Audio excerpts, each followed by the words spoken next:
Narita International Airport buzzed with quiet order. Everything, as usual, moved with precision, except for one moment that would change the course of an international corporation's fate.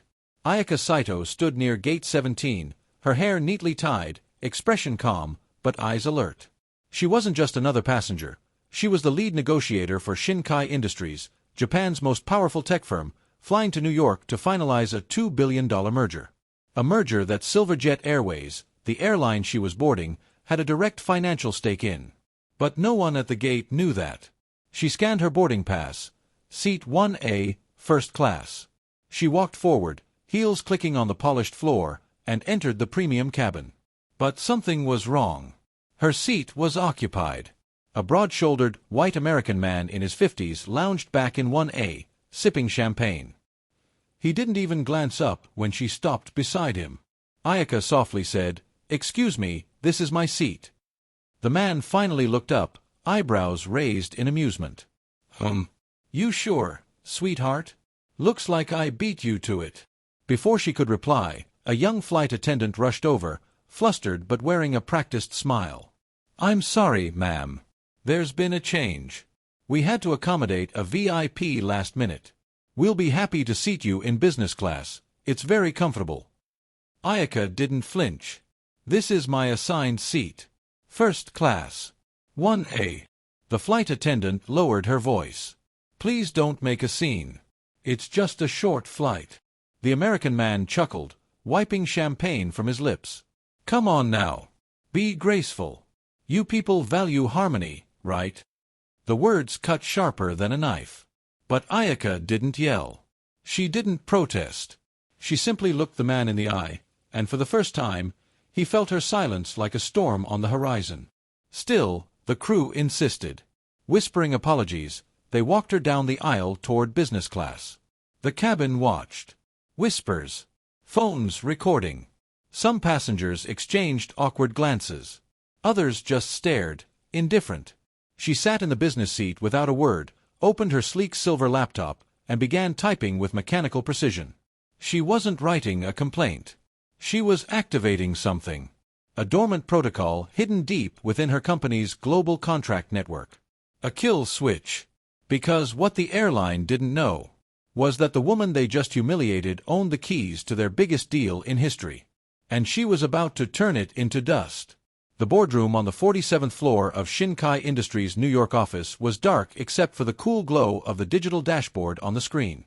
Rain drizzled against the glass as the city sprawled beneath like a sleeping giant. Ayaka Saito sat at the head of the table, calm, composed, and surgical. In front of her, files marked "Confidential" were spread open. Her legal team, hand-picked and precise, waited for instructions. She spoke without raising her voice. Clause 7.9. Initiate it. Now. One of the lawyers looked up, surprised. "But ma'am, that clause has never been invoked. Not even during international trade breaches." She glanced at him, her tone razor-sharp. "Then it's time we test it." Clause 7.9 was buried deep in the master contract between Shinkai Industries and its global vendors, including SilverJet Airways. It was a dignity safeguard, created during a merger with a European firm to protect Japanese executives from being treated unfairly while traveling abroad. Most companies never even read that line. But Ayaka had written it herself, years ago, as a precaution. It gave Shinkai the legal right to freeze any active deal with any third-party contractor if a company executive was subjected to public humiliation, ethnic bias, or executive displacement. And last night, every one of those boxes had been checked. Her assistant entered the room, holding a printed report. SilverJet's global contract value with us is currently sitting at $105.3 million. They're set to receive their next transfer in 48 hours. Ayaka nodded. "Pause it. Send a legal notice. Don't inform them verbally. Make them read it." Within hours, SilverJet's CFO received the freeze notice. Confusion turned into panic. The finance team scrambled to understand what happened. A sudden halt of $105 million wasn't just an inconvenience, it was a direct threat to their liquidity stream and their share price. By evening, SilverJet's executives tried calling every contact at Shinkai. No one answered. Ayaka was already 3 steps ahead. She wasn't in Japan or in New York. She was on the move, in transit to D.C., where she had a quiet dinner scheduled with one of the U.S. Department of Defense's procurement liaisons. Because what no one else realized yet was that SilverJet's deal wasn't just about airline seats. It was part of Project Nexus, a confidential technology and defense transportation partnership. SilverJet had been pre-selected as a logistics carrier for the East Asia Tech Corridor. And with a single digital command, Ayaka had just iced both the airline's commercial and strategic future. Her assistant leaned closer and whispered, "They're going to come begging." Ayaka looked out the black-tinted car window, her reflection barely visible. "No," she said, with a voice like cold iron. "They're going to come crawling." The chaos inside SilverJet's Manhattan headquarters was unlike anything they had seen in years. Emergency boardroom meetings. Legal teams scrambling through 700-page contracts. PR executives barking on phones. Screens flashing with financial losses in real time. Investors were furious. Emails were flooding in from government liaisons demanding answers.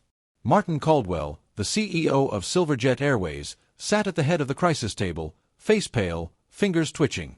"We need to get ahead of this," he snapped. She was moved to business class, not thrown off the plane. "It's not like we assaulted her." A junior analyst hesitated, then spoke. "Sir, it's trending. Everywhere." On the projector screen, Twitter, YouTube, and LinkedIn posts flashed one after another, all under a single banner. #Justice for Ayaka. Then came the final blow. A leaked video, taken by a passenger and now viral, showed everything. Ayaka calmly standing by her seat. The American man smugly sipping champagne. The flight attendant saying, "Please, just be cooperative, we need the seat for someone more expected." Then, the moment the American passenger chuckled and muttered, "She'll survive. It's just a seat." The internet didn't agree. Thousands of comments poured in.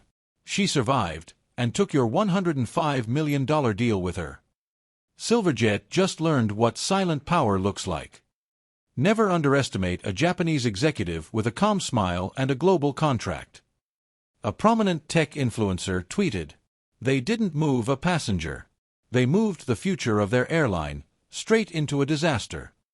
Meanwhile, Ayaka hadn't said a word to the press. Not a single interview. Just quiet, calculated movements behind closed doors.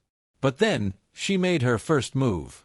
An official internal memo from Shinkai Industries was leaked, signed by Ayaka, confirming that not only had the deal with SilverJet been frozen, but the company was re-evaluating all Western-based transportation partnerships moving forward. That meant SilverJet wouldn't just lose $105 million. They might lose everything. Caldwell slammed his fist on the table. "Get her on the phone. Now." But his assistant looked up nervously.